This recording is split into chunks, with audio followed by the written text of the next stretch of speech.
NEET के बाद अब यूजी नेट की परीक्षा दागदार हो गई है। हालात कुछ ऐसे बने कि 24 घंटे के भीतर ही परीक्षा को रद्द करना पड़ा।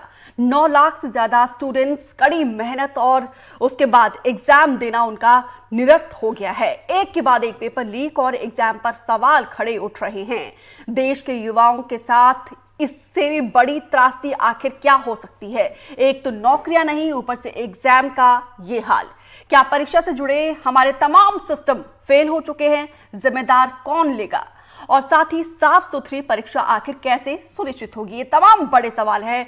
अब एक के बाद एक, पहले नीट का बवाल थमा नहीं, तो अब देखिए यूजी नेट का एग्जाम 24 घंटे के भीतर ही रद्द कर दिया गया और सवालों की घेरे में है एनटीए। देखिए, नीट की बात की जाए तो उसमें करीब 24 लाख स्टूडेंट्स अपेयर हुए थे और नेट में करीब 10 लाख स्टूडेंट्स के लिए 24 घंटे के भीतर ही एग्जाम रद्द कर दिया गया। लेकिन नीट का अभी तक कोई सोल्यूशन नहीं निकला है कि इस एग्जाम में क्या आगे काउंसिल होगा या फिर एग्जाम रद्द होगा। तो वहीं मध्य प्रदेश के रीवा में भी एनएसयूआई ने जोरदार प्रदर्शन किया। प्रशासन ने प्रदर्शन कर रहे छात्रों के ऊपर लाठीचार्ज किया और वाटर कैनन का भी इस्तेमाल किया। घटना के दौरान कुछ छात्र घायल भी हुए, तो वहीं पुलिस ने कुछ छात्रों को गिरफ्तार भी कर लिया है। इन सभी छात्रों का गुस्सा परीक्षा रद्द और पेपर लीक को लेकर फूटा है। 2021 में जो पेपर हुआ था उसका अभी तक रिजल्ट नहीं आया। हम लोग चाहते हैं कि वो रिजल्ट आए। बच्चे घर में पढ़ते हैं, मेहनत करते हैं, तो सड़क में डंडे खाने के लिए नहीं आते। पीएनएसटी 2022 का एग्जाम हमने दिया था, लेकिन 2024 लगने वाला, अभी तक रिजल्ट जारी नहीं हुआ है। ऐसे में हम लोग क्या करें, आप ही बताइए।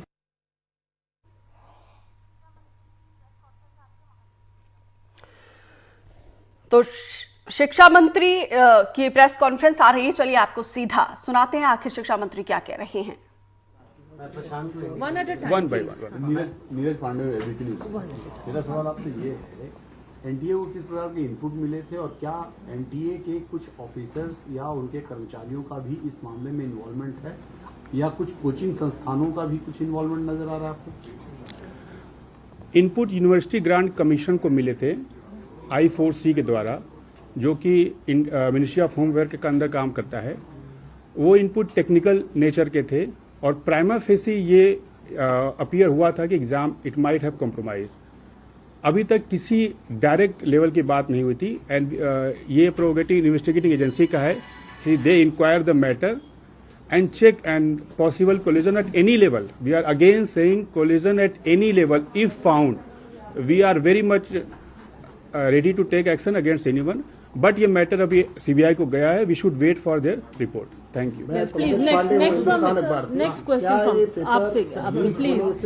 Madan ji just a second. आप पूछिए. प्रशांत एनडीटीवी से आपने कहा कि टेक्निकल नेचर के इनपुट्स थे, क्या पेपर लीक की शिकायत मिली है और दूसरा किस इलाके से मिली है इस तरह की शिकायत, अगर आप बता पाएं देश के किस इलाके? Just a supplementary, if you can just give us few more details on the nature of these technical inputs. Is it in the nature of a paper leak या कोई cheating, unfair means? What is it exactly? Sir, इसी में एक चीज और जोड़ दूंगा मैं।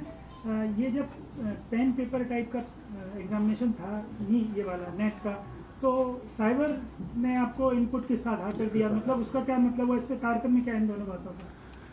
देखिए, जो I4C है it works at the different level on the digital platform. किसी भी तरह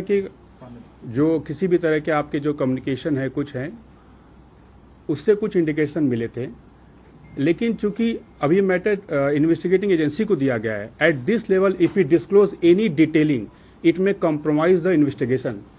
और ये मुझे विश्वास है कि हम सभी चाहते हैं कि जो भी लोग इन्वॉल्व हों उनके खिलाफ एक्शन हो। अगर डिटेल को ज्यादा डिस्क्लोज किया गया तो इट में affect the investigation, that's why it can not be disclose at this point of time. Madan जी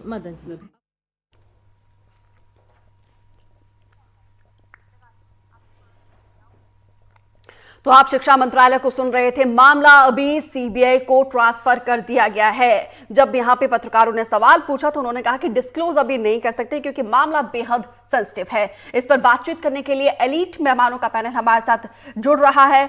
फुरकान कमर पूर्व कुलपति हैं और यशोदा चौहान शिक्षाविद है। साक्षर दुग्गल साइबर कानून के जानकार है और डॉक्टर जवाहर सूरीसेट्टी शिक्षाविद है।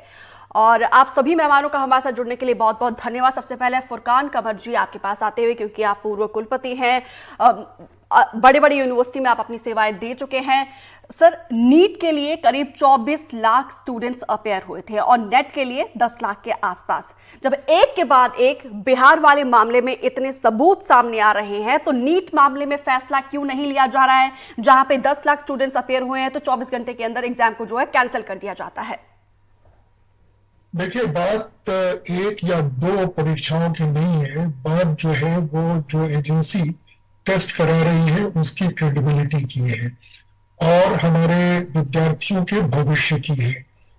नीट का एग्जाम मुझे लगता है कि कैंसिल कर दिया जाना चाहिए, लेकिन चूंकि सुप्रीम कोर्ट उसको देख रहा है तो उनका निर्णय होगा ये। और नेट का एग्जाम कैंसिल हुआ है, जाहिर है कि टेस्ट का कैंसिल होना किसी के लिए भी अच्छी बात नहीं है। इसमें समय की बर्बादी है, खर्चे की बर्बादी है, विद्यार्थियों को एक जगह से दूसरी जगह जाने आने में खर्च और जो असुविधाएं होती हैं वो बहुत बड़ी है। लेकिन अगर एक भी विद्यार्थी गलत तरीके से दाखिला पा जाए और बहुत सारे एलिजिबल लोग जो है दाखिला न पाए, तो ये अपने आप में बहुत बड़ी चिंता की बात है। फुरकान जी, आपने एनटीए की क्रेडिबिलिटी को लेकर सवाल खड़े किए हैं। अब विश्वसनीय तो रही नहीं है ना, अब भरोसा कैसे किया जाए जब आपको पता है एक के बाद एक सबूत सामने आ रहे हैं? तो एनटीए के अधिकारियों के खिलाफ कार्रवाई क्यों नहीं की जा रही है? आप बिल्कुल सही कह रही हैं, इसकी रिस्पॉन्सिबिलिटी लेनी पड़ेगी, मॉरल रिस्पॉन्सिबिलिटी लेनी पड़ेगी। और हालांकि अब तक मैं एनटीए के बारे में ये सोचता था कि एक संस्था है जो अच्छा काम कर रही है, लेकिन अब जब मैं देखता हूं तो मुझे लगता है कि इसमें वो श्राउडेड है एक सीक्रेसी में। आप एनटीए की वेबसाइट पे कभी जाएं तो वो 10 लोग जो गवर्निंग काउंसिल के मेंबर हैं, उनके अलावा किसी भी लोगों का इम्तिहान नहीं मिलता। सिर्फ 2 फोन नंबर ऐसे हैं जो हर काम के लिए आपको दिए गए हैं, किससे बात होगी ये भी नहीं मिलेगा। मुझे लगता है कि इस संस्था को जितना स्ट्रेंथन किया जाना चाहिए था वो नहीं हुआ। और जाहिर है कि जब कोई भी चीज सेंट्रलाइज होगी तो सेंट्रलाइजेशन और केंद्रीकरण के अपने करप्टिंग इन्फ्लुएंस होते हैं, करप्शन का प्रीमियम बढ़ जाता है। हमें ये मानना पड़ेगा कि अपना देश बहुत विशाल है। अपने देश में एक देश एक इम्तिहान एक परीक्षा जैसी चीजें शायद हमारे लिए नहीं है। एक और बात मैं कहना चाहूंगा कि ये जो बार बार जो है परीक्षा की पद्धतियों में परिवर्तन आता है।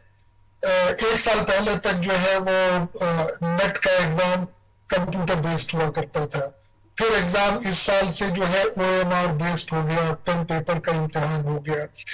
CUET को ले लें जो नेट की जिम्मेदारी है, तो मालूम हुआ कि टेस्ट अनाउंस होने के बाद भी उसमें नई संस्थाएं जुड़ती जा रही हैं, तारीखों में परिवर्तन होता जा रहा है।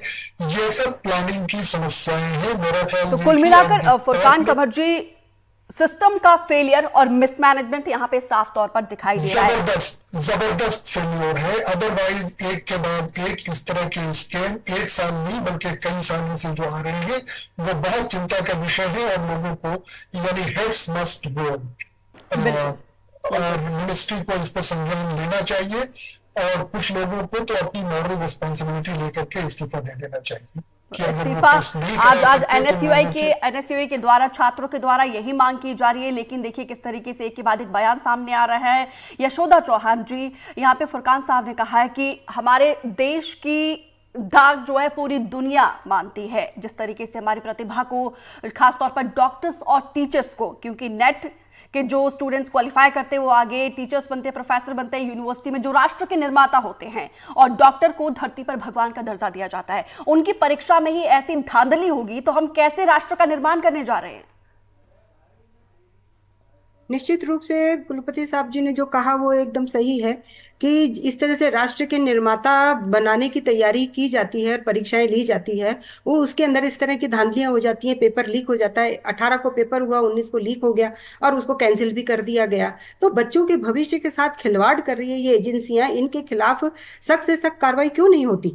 नीट का भी बवाल खत्म हुआ ही नहीं है। नीट के अंदर 24 लाख बच्चों ने इतनी मेहनत करके और परीक्षा दी और उसका अभी, क्योंकि वो तो सुप्रीम कोर्ट के अंदर केस गया हुआ है तो वहां वो करेंगे। लेकिन मैं ये कहती हूँ कि अपने आप से संज्ञान लेकर के ऐसी एजेंसी के खिलाफ सख्त से सख्त कार्रवाई होनी चाहिए जो बच्चों के भविष्य के साथ खिलवाड़ कर रहे हैं। इस तरह से पेपर आए दिन पेपर आउट होने की घटनाएं निरंतर चलती आ रही हैं, तो इसके अंदर तो अंकुश लगना बहुत जरूरी है। बिल्कुल। साक्षर दुग्गल जी, आप साइबर कानून के जानकार हैं, जो इस सिस्टम में बैठे हैं, जो इस साइबर ट्रैक को अच्छे से समझते हैं, क्या वो नेट की खामियों को समझ पाए कि नेट में जो है यहाँ पे पेपर जो है लीक हो गया? क्या वो नीट के एग्जाम से पहले जो पेपर लीक हुआ है उसकी वो खामियों को अभी तक नहीं ट्रैक पाए हैं? देखिए, हमें दो बातें बहुत स्पष्ट तरीके से जाननी बहुत जरूरी है। पहला कि साइबर की जब भी हम बात करें, आज हम कोई भी एग्जामिनेशन की बात करते हैं तो सिस्टम्स इन प्लेस होते हैं जिसमें एक स्टैंडर्ड फॉलो किया जाता है। वो स्टैंडर्ड आप फॉलो तो करिए, लेकिन आपको ये पता होना चाहिए कि जैसे जैसे समय बदल रहा है अलग अलग प्रॉब्लम्स भी सामने आ रही है और कोई भी साइबर क्रिमिनल ऐसी शैतानी कर रहा है। हमने इस केस में देखा एक छोटी सी शैतानी की वजह से कितने लाखों के छात्रों को नुकसान पहुंचा है। तो स्टैंडर्ड मेंटेन करना बहुत जरूरी है, पहला। दूसरा, अगर ये बात पता भी लग जाए तो हमें लगता है गलतियों से सीखना बहुत जरूरी है। अगर आपको पता भी लग गया है कि इतना बड़ा नुकसान हो गया है, आप 9 लाख के ऊपर छात्र इसका शिकार हो चुके हैं, उनका जो फ्यूचर है दांव पर लग चुका है, हमें सिस्टम्स इन प्लेस लाने पड़ेंगे क्योंकि कानून बहुत स्पष्ट है। अगर आप कुछ भी इनिशिएटिव, चाहे गवर्नमेंट हो चाहे प्राइवेट एंटिटी हो, कोई भी इनिशिएटिव आप सामने कर रहे हैं, आप एग्जामिनेशन कंडक्ट कर रहे हैं, तो हमारे कुछ ना कुछ स्टैंडर्ड्स हैं वो आपको फॉलो करने पड़ेंगे। तो इसमें जांच पड़ताल चल रही है कि स्टैंडर्ड्स पूरी तरह फॉलो किए गए हैं, नहीं किए गए हैं, इस पर अभी जांच पड़ताल बाकी है। बिल्कुल। डॉक्टर जवाहर, युवा को देश का भविष्य कहा जाता है। 24 लाख स्टूडेंट्स की व्यथा, उनकी पीड़ा से हम लोगों को दिखा रहे हैं किस तरीके से एनटीए ने और एजेंसियों ने खिलवाड़ किया है उनके भविष्य के साथ। उस पीड़ा को हम दिखाई रहे थे तो एक और सेटबैक लगा है नेट के एग्जाम को रद्द करने के बाद। एक के बाद एक ये गलती कैसे हो सकती है? यहाँ पे जो कानून के जानकार है साक्षर जी, वो कह रहे हैं कि हमें अपनी गलतियों से सबक लेना चाहिए। यहाँ पे तो सबक नहीं लिया जा रहा है, ऐसा लग रहा है कि गलती करने की अब आदत सी हो गई है। नहीं, हम जैसे जैसे आगे बढ़ रहे हैं वैसे वैसे पीछे जा रहे हैं, ऐसा लग रहा है। बिल्कुल। कि जब पहले पेपर पेन टेस्ट नहीं था या ऑनलाइन टेस्ट था, उसको हटा के आपने पेपर पेन टेस्ट किया इस साल, जबकि बाकी पूरी दुनिया ऑनलाइन जा रही है, तो बेहतर सुरक्षा के उपाय हो सकते हैं, लीकेज के चांसेस कम होते हैं। नीट में भी यही हुआ जो जेईई में नहीं हुआ, और इस बार दूसरी बार भी सुनाई दे रहा है कि यूजीसी नेट में ये हुआ है। तो सरकार को एक बार बहुत क्लियरली समझना पड़ेगा कि अगर डिजिटल इंडिया की बात कर रहे हैं और दूसरी तरफ ऑब्जेक्शन ये लगा रहे हैं कि ग्रामीण इलाकों में बच्चों को तकलीफ होगी यूजीसी नेट में, इसलिए पेपर पेन टेस्ट ले रहे हैं, तो जेईई के ग्रामीण बच्चे कहाँ जाते हैं? वो भी तो दे रहे हैं टेस्ट, और संख्या ज्यादा है इनसे ज्यादा। तो मुझे लगता है कहीं ना कहीं सोच में कुछ गड़बड़ी है और सोच में करप्शन आ गया है, मुझे ये लगता है। मैं बोल रहा हूं तो मुझे अच्छा नहीं लग रहा है, लेकिन ये जरूरी है बोलना कि बच्चों की मानसिक पीड़ा को बिल्कुल ध्यान नहीं रखा जा रहा है। एक आध साल पढ़ाई करने के बाद आपने टेस्ट दिया, उसका अगले दिन उसको कैंसिल कर दिया, और फिर अब स्ट्रेस रहेगा कि कब होगा अगला टेस्ट, हम कैसा कर पाएंगे। विश्वास तो यहाँ पे खो ही चुकी है सरकार और तमाम एजेंसियां, क्योंकि कार्रवाई नहीं की जा रही, क्योंकि 4 तारीख को ही सरकार बनती है, 4 तारीख को ही रिजल्ट डिक्लेयर आता है। सरकार के पास मौका था कि एक नजीर पेश किया जाए। फुरकान साहब, मैं आपके पास आऊंगी, उससे पहले एक दर्शक हमारे साथ जुड़े हुए हैं अमरजीत सिंह भटिंडा से। जी अमर जी, आपका सवाल। संपर्क टूट गया है। फुरकान साहब, मेरा सवाल ये था, सरकार के पास मौका था एक नजीर पेश करने का, युवाओं के ऊपर अपना भरोसा दिखाने का। अगर एनटीए ने तुम्हारे साथ गलत किया है तो हम तुम्हारे साथ हैं, इस तरीके से कार्रवाई होनी चाहिए कि एक नजीर पेश किया जाए। सरकार कार्रवाई नहीं कर रही है। आखिर क्या ये जो नेक्सस है, क्या वो इतना बड़ा है कि सरकार भी कार्रवाई नहीं कर पा रही है? देखिए, हमारे इंस्टीट्यूशंस जो है वो कंप्रोमाइज कर गए हैं। ये टेस्ट सरकार नहीं कराती, बल्कि एक सेपरेट इंडिपेंडेंट ऑटोनोमस। सर, मैं आपको माफी के साथ रोकना चाहूंगी, एक कॉलर हमारे साथ जुड़े हुए हैं। जी अमर जी। हेलो जी जी। मैं तो ये कहता हूँ जो नीट की परीक्षा है उसको भी दोबारा होना चाहिए। जी, हम भी यही कोशिश कर रहे हैं, लेकिन मामला अभी देश की सर्वोच्च अदालत में है। वो तो ठीक है जी, ये हमारे इतने बच्चों ने परीक्षा दी है और इतना गड़बड़ हो गई है, इसलिए कहते हैं इसको भी दोबारा होना चाहिए। बिल्कुल ठीक है, हमारे साथ जुड़ने के लिए आपका बहुत बहुत शुक्रिया। फुरकान साहब, सबका एक ही सवाल है, आखिर इतना समय क्यों लिया जा रहा है? जब 24 घंटे के भीतर आप नेट का एग्जाम कैंसिल कर सकते हैं, तो नीट में इतना समय आखिर क्यों लिया जा रहा है? नीट में समय लेने की बात यह है कि नीट को कंपलसरी करने का निर्णय 2013 में सुप्रीम कोर्ट से ही लिया गया था। उस जमाने में भी बहुत सारे पिटीशन दायर हुए थे, तकरीबन 100 के करीब लोग कहते हैं, और उस पर बड़ी बहस हुई थी। और उसके बाद से बहरहाल सुप्रीम कोर्ट का यह मानना था कि एक ऐसी एजेंसी जो ट्रांसपेरेंट एग्जाम कराए, जो सिस्टम के करप्शन को खत्म करे वगैरह। तो अब सुप्रीम कोर्ट के सामने ये दुविधा होगी कि वो मेरिट पर दोबारा इस केस को देखना होगा उन्हें, क्योंकि 2013 में उनकी जो अपेक्षाएं थी वो अपेक्षा तो पूरी नहीं हुई। मैं बात ये कह रहा था कि देखिए, हमारे इंस्टीट्यूशंस को स्ट्रेंथन करने की आवश्यकता है। सरकार टेस्ट नहीं कराती, लेकिन सरकार क्या कर सकती है कि जो टेस्टिंग एजेंसी है उसको स्ट्रेंथन कर सकती है, उसको ऑटोनोमस कर सकती है, और सरकारों के आने जाने से इन संस्थाओं पर कोई असर नहीं पड़ना चाहिए। मुझे लगता है कि ऐसा नहीं हुआ। दूसरी चीज ये कि इस एनटीए ने कम समय में, एनटीए एक नई संस्था है और कम समय में उसको एक के बाद एक बहुत सारे टेस्ट दे दिए गए, और उसके लिए एनटीए तैयार नहीं था। और एनटीए को ये कहने की हिम्मत नहीं थी कि हम तैयार नहीं है, हम स्लो जाएंगे। तो बात होने लगी one nation one examination, CUET, JEE, NEET, और फिर हम सब्जेक्ट वाइज एग्जाम करते हैं। ऐसा नहीं कि अपने देश में और विदेशों में हमारे पास ये जो बेस्ट प्रैक्टिसेस है अवेलेबल नहीं है। भाई, यूनियन पब्लिक सर्विस कमीशन भी इम्तिहान कराती है, सीक्रेट कॉन्फिडेंशियल काम कराती है, लेकिन उनका जो सिस्टम है वो बहुत ट्रांसपेरेंट है। एनटीए जो है वो श्राउडेड है एक तरह की सीक्रेसी में कि किसी को कुछ नहीं मालूम कि क्या होता है। एनटीए का कोई लगाव जो है शैक्षिक संस्थाओं से नहीं है कि उनको जो है सारे थर्ड पार्टी से काम लेने पड़ते हैं। तो कुल मिलाकर फुरकान साहब, यहाँ पे ऐसा लग रहा है कि नाम बड़े और दर्शन छोटे। इतनी सी लापरवाही के लिए देखिए जरा, 24 लाख स्टूडेंट के भविष्य के साथ खिलवाड़ किया। किस मनोस्थिति से वो जा रहे होंगे? कुछ स्टूडेंट्स ऐसे भी होंगे जो आर्थिक रूप से कमजोर होंगे, और मेडिकल के स्टूडेंट्स को हम सब जानते हैं कैसे वो दिन रात जी तोड़ मेहनत करते हैं, सालों साल के 365 दिन ना किसी प्रोग्राम में जाते हैं, और अपने माँ बाप को सपने को पूरा करने के लिए दिन रात एक मेहनत करते हैं। और आज देखिए किस मनोस्थिति से जा रहे हैं, और साख पर भी यहाँ पे सवाल खड़े उठे हैं। मैं लौटूंगी आपके पास। फिलहाल हमारे सहयोगी अमृतांशी जोशी ने अभ्यर्थियों से बातचीत की है, वो सुनाते हैं। देश में एक और पेपर लीक और स्टूडेंट्स दोबारा से परेशान। अब पता नहीं देश में शायद कोई ऐसा पेपर होगा जो बिना लीक हुए जो है वो बच्चे आसानी से दे पाए और पास हो पाए, और जो उनके सपने हैं वो पूरे कर पाए। ये जो सभी स्टूडेंट्स हैं, इन्होंने 18 तारीख को यूजीसी नेट का पेपर दिया था, लेकिन वो पेपर लीक हो गया। कल देर रात पता चला कि एग्जाम कैंसिल किया जा चुका है। ये तमाम वो स्टूडेंट्स हैं, इनसे जानने की कोशिश करेंगे कि क्या एनटीए जैसी एजेंसीज और तमाम तरीकों के जो पेपर होते हैं उनसे भरोसा उठता जा रहा है। जानेंगे उन्हीं से ही। आप लोगों से मैं जानना चाहूंगी, कब से तैयारी कर रहे थे? सबसे पहले तो एक लंबा समय गुजर जाता है, दिन रात एक स्टूडेंट के गुजर जाते हैं, अंत में होना कुछ नहीं है। आजकल सिर्फ पेपर लीक और पेपर कैंसिल। किस तरह से आप लोग इसको डील कर रहे हैं अभी? मैडम, मैं आपको बताऊं तो मैं इससे पहले नौकरी करता था। मैंने मीडिया में काम किया, मैंने रेडियो में, पेपर में काम किया। उसके बाद मैंने मीडिया छोड़ के मार्केट रिसर्च एनालिस्ट का काम किया। उसके बाद मैंने सोचा कि मुझे शोध में बहुत इंटरेस्ट है, मेरे रिसर्च में बहुत इंटरेस्ट है, तो मुझे टीचिंग लाइन के अंदर जाना चाहिए। तो मैंने अपनी चलती हुई नौकरी छोड़कर अपने घर वालों को ये आशा देकर कि मैं नेट का पेपर निकालूंगा, मैं जेआरएफ का पेपर निकालूंगा, यहाँ पर पढ़ने आया। और जब मैं यहाँ पर पढ़ रहा हूँ तो मैंने अपने पढ़ाई के दौरान, सेकेंड सेमेस्टर के दौरान ही, आप सोचिए कि मैंने नेट का पेपर निकाल दिया, फिर मैंने थर्ड के सेमेस्टर में भी निकाल दिया। फिर मैंने सोचा कि मुझे फोर्थ सेमेस्टर में समय मिलेगा डिसर्टेशन बनाने का, सारी चीज़ें करने का। तो यहाँ पर क्या होता है कि मुझे एनटीए बोलता है कि अब पेन एंड पेपर पे एग्जाम होगा। मैंने बोला ठीक है, आप पेन एंड पेपर पे लीजिए। फिर इन्होंने मुझसे बोला कि अब यही स्कोर को पीएचडी में इस्तेमाल किया जाएगा। मैंने बोला चलो ठीक है, हम एक बार फिर से मेहनत करके पेपर दे देंगे। 1 साल से पढ़ रहे हैं, 6 महीने और पढ़ लेंगे, 1.5 साल हो जाएगा, हम लोग फिर पेपर दे देंगे। मैंने फिर पेपर दिया, और फिर अब ये पेपर कैंसिल हो गया। सारी यूनिवर्सिटी नेट के फायरवॉल के पीछे चली गई हैं। तो अब मेरा पीएचडी में एडमिशन कैसे होगा? अब बताइए कि मैं चलती हुई नौकरी छोड़कर यहाँ पर आया हुआ इंसान हूँ, अब मैं 6 महीने बेरोजगार बैठूंगा, मेरे उस समय की भरपाई कौन करेगा? मुझे उस समय पैसा कौन देगा अगर मेरा पीएचडी में एडमिशन नहीं होगा?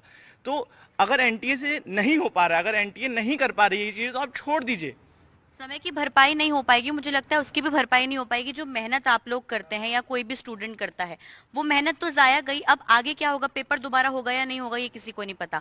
क्या ऐसी एनटीए जैसी एजेंसीज पर से भरोसा उठता जा रहा है? पूरा भरोसा उठता जा रहा है। एक विद्यार्थी जो पूरे साल मेहनत कर रहा है, पेपर देने जाता है पूरी तैयारी के साथ, एक आशा रहती है कि चलो अच्छा पेपर गया है, उसके बाद जब उसको एक उम्मीद होती है कि उसका सिलेक्शन होगा, फिर अच्छी नौकरी पे जाएगा और परिवार को चलाएगा, उसके बाद जब वो घर वापस आता है और देखता है कि उसका जो पेपर वो लीक हो चुका है, तो कैसा लगता होगा? वो विद्यार्थी को पता है, वो परिवार को पता है, वो एनटीए नहीं समझ सकता है। एनटीए सिर्फ पेपर करवा सकता है और लीक करवा सकता है, लेकिन उसके जो दुख और दर्द है वो एनटीए कभी नहीं समझ सकता। तमाम जो स्टूडेंट्स हैं इनकी शायद कोई गलती नहीं थी, इनकी गलती सिर्फ इतनी थी कि ये परीक्षाओं की तैयारी कर रहे थे, परीक्षा देना चाहते थे और कुछ बनना चाहते थे।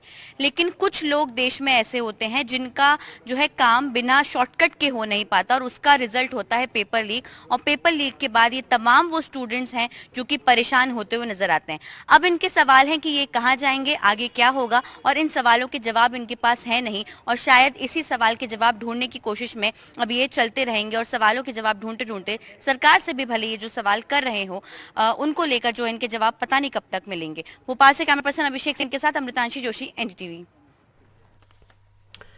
यशोदा मैम, आपने अभी अभ्यर्थियों की पीड़ा को सुना होगा, उनका वो रुंधावा गला, और वो बता रहे हैं कि किस तरीके से उनकी एज बढ़ती जा रही है और कैसे एनटीए जैसा प्रेस्टिजियस संस्थान उनके भविष्य के साथ खिलवाड़ कर रहा है। क्योंकि देखिए, ये समस्या आज की नहीं है, पुरानी समस्या है। इस सरकार में पेपर आउट नहीं हुआ, ये तमाम सरकारों का पाला पोसा हुआ वो समस्या है जो अब नासूर बन चुका है। और अब ऐसा लग रहा है कि सरकार भी कहीं ना कहीं मजबूर है कि सख्त कार्रवाई नहीं कर पा रही है। नहीं, मैं ये समझती हूँ कि सरकार ऐसी मजबूर क्यों है।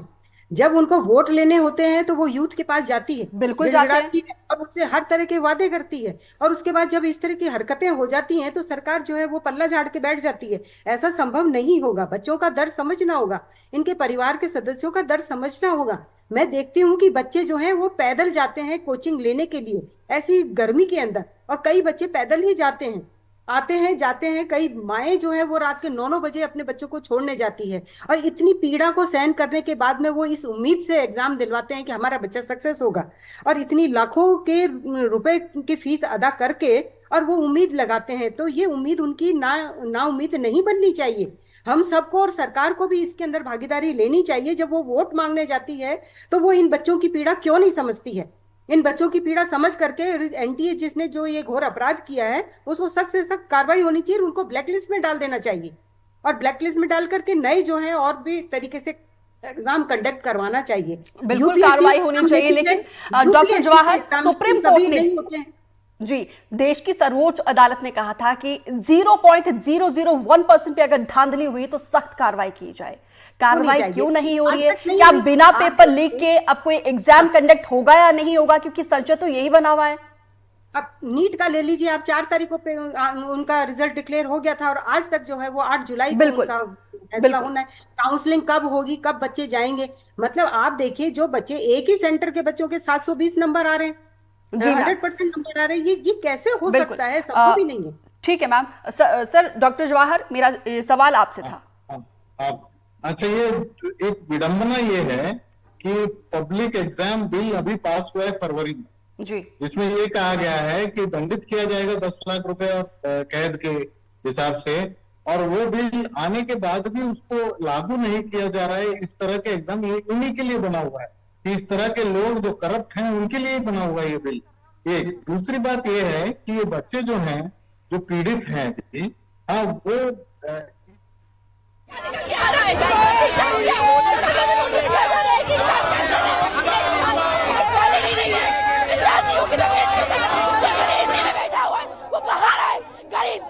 भरी गर्मी में, भरी धूप में रोने से बात करें, दिमागों का जवाब दें।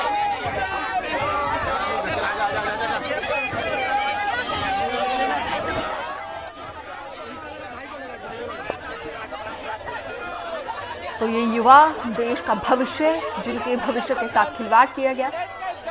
हो गया। अभी नीट का एग्जाम कैंसिल हुआ था, उससे पहले सीयूईटी का एग्जाम जो है उसमें भी बहुत धांधली हुई थी। उसको देखते हुए आज हम लोग प्रोटेस्ट कर रहे हैं। आप देख सकते हैं किस तरीके से हमारे साथ व्यवहार किया जा रहा है, पूरी तरह डिटेन किया जा रहा है। एनटीए एक फेल्ड ऑर्गेनाइजेशन बन चुकी है, जिसको रद्द करना बहुत जरूरी हो गया है। इसके लिए हम आज प्रोटेस्ट कर रहे हैं।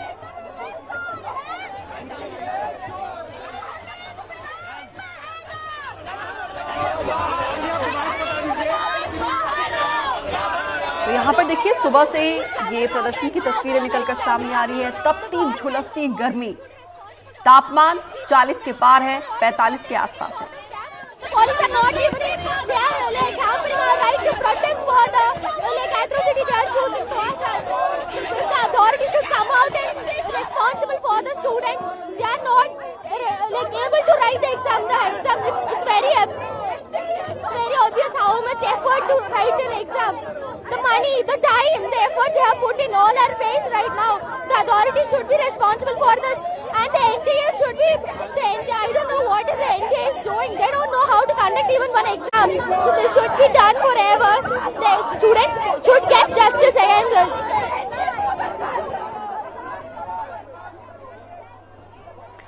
तो ये तस्वीरें हम आपको लगातार दिखा रहे हैं, हाथों में होर्डिंग लिए हुए। यहाँ पर देखिए वो अभ्यर्थी जिनके भविष्य के साथ खिलवाड़ किया गया है।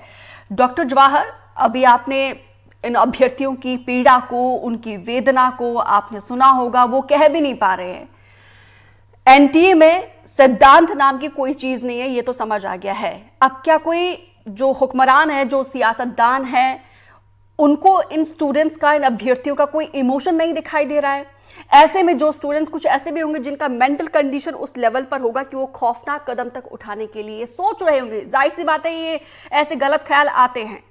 क्या ये सब चीजें नहीं सोच रहे होंगे इसके रेपिकेशंस क्या होंगे?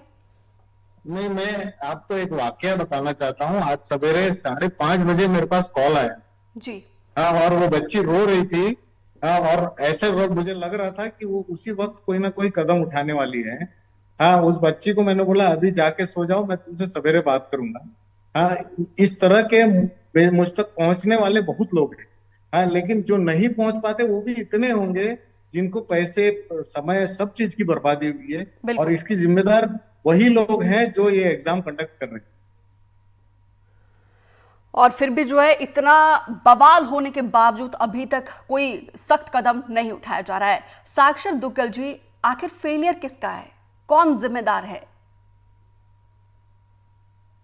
देखिए, ये बात तो सत्य है कि जो एग्जाम कंडक्ट कर रहे हैं उनकी रिस्पॉन्सिबिलिटी बनती है। आपने बच्चों को देखा, उनका भविष्य तो उनको लग रहा है उनकी मेहनत मजाक हो गई है। और उनके साथ उनके पीछे उनके पेरेंट्स भी है।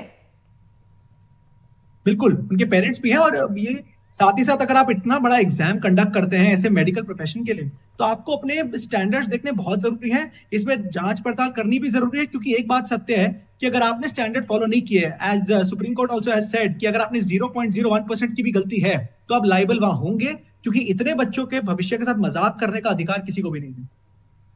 फुरकान साहब, वाइंड अप कमेंट आपसे, क्योंकि अब तो हम कहते हैं कि चांद पे हमारा तिरंगा लहराता है, दुनिया में भारत का डंका बज रहा है। क्या ये छवि धूमिल नहीं हो रही है? क्योंकि भारत के डॉक्टर्स और टीचर्स को बड़े ही सम्मान तरीके से देखते हैं दूसरे देश के लोग। देखिए, छवि धूमिल ही नहीं हो रही है, बल्कि सिस्टम पर से विश्वास उठता जा रहा है। बात प्रोसीजर और प्रोसेस की नहीं है कि आज टेस्ट कैंसिल हो गया और कल दोबारा डेट आ जाएगी और फिर इम्तिहान होगा। लेकिन अगर इसी तरीके से इम्तिहान होता रहा तो फिर दोबारा लीक होगा, फिर दोबारा वेस्टेड इंटरेस्ट उसमें काम करेंगे। हमें सिस्टमिक लेवल पर काम करने की आवश्यकता है। हमें दुनिया से सीखने की आवश्यकता है। भाई आप ये देखिए, सीखना तो दूर की बात, यहाँ पे अपनी गलतियों से सबक नहीं लिया जा रहा है। फिलहाल आप सभी मेहमानों का हमारे साथ जुड़ने के लिए बहुत बहुत शुक्रिया। कहा जाता है कि पढ़ेगा इंडिया तो आगे बढ़ेगा। सवाल यही है, क्या ऐसे आगे इंडिया बढ़ेगा? तो फिलहाल आप सभी मेहमानों का एक बार हमें समय देने के लिए बहुत बहुत धन्यवाद।